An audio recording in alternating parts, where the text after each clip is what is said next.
એમ party Bharuch અને ગાંધીનગરમાં ઉમેદવાર ઊભા રાખવાના છે. ભરૂચમાં ખાસ કરીને તમારા નામની ચર્ચા ચાલે છે. હા, મેં પણ સાંભળ્યું છે કે મેમ કંઈક ગુજરાતમાં આ લોકસભાના ઇલેક્શનમાં પ્રથમવાર કંઈ ઉમેદવારી કરવા આવી રહેલું છે.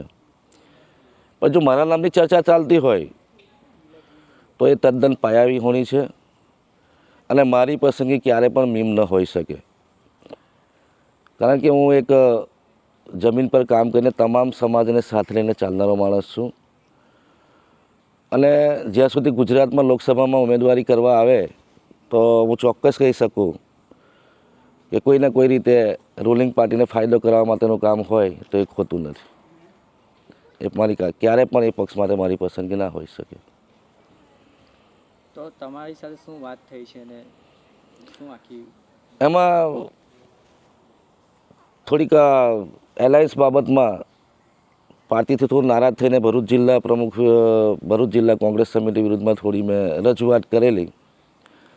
એટલે સ્વાભાવિક છે કે એમને વિચાર્યું હોય એટલે મારો કોન્ટેક્ટ કરેલો. પણ મેં તમને કીધું એમ કે ક્યારે પણ મારો નિર્ણય મીમ સાથે ઉમેદવારી કરવાનો ના હોય. તમારી હંમેશા લડત મુસ્લિમ સમાજને પ્રતિનિધિત્વ મળે એની વાત છે. તો આજે તમને એક તક આપવામાં આવી રહી છે મીમ તરફથી, તો એ કેમ એનો અસ્વીકાર? વાત કરું કે ભરૂચ જિલ્લાની મુસ્લિમ સમાજની વાત તો હા સ્વાભાવિક છે કે તમે જુઓ તો લોકસભામાં મુસ્લિમ સમાજના બીજા નંબરના મતો ધરાવતો લઘુમતી સમાજના મતો છે. તો સ્વાભાવિક છે લડાઈ તો હોય ને.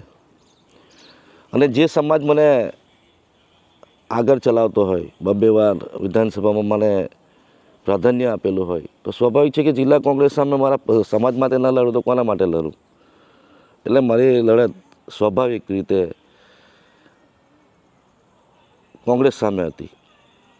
એનો મતલબ એવો નહીં કે મારે મીમ સાથે રહીને લડીને હરીફ પક્ષને ફાયદો કરાવો, એ ક્યારેય ન બને.